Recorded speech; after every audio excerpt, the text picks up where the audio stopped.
आम सरकार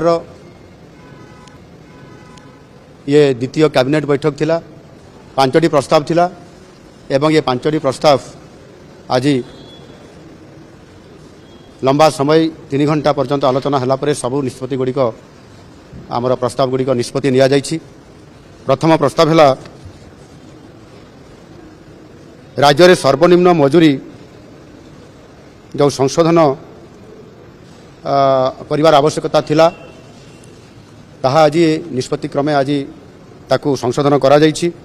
सर्वनिम्न मजूरी अधिनियम 1948 प्रावधान अनुजाई आमर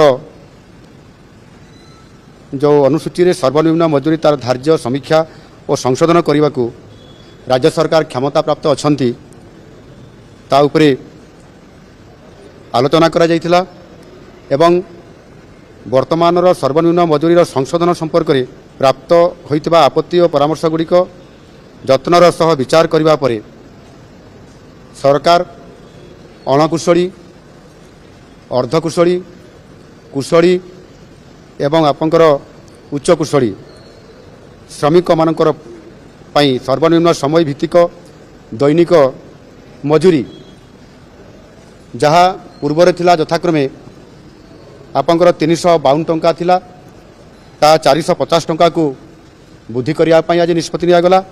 एथिरे 98 टंका वृद्धि करा जाइछि। आपंकर कुशली तांकर पूर्व थिला 392 टंका एथिरे 500 टंका वृद्धि करा जाइछि। 500 टंका को वृद्धि कराई जो कि 108 टंका एथिरे अधिक रखा जाइछि। एवं आपंकर कुशली जहाँकि आपंकर 442 टंका थिला ताकू 500 टंका को वृद्धि करा जाइछि। एथिरे 108 टंका वृद्धि होइछि।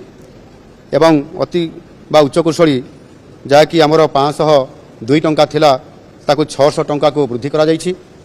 एथिरे 98 टंका वृद्धि होइछि।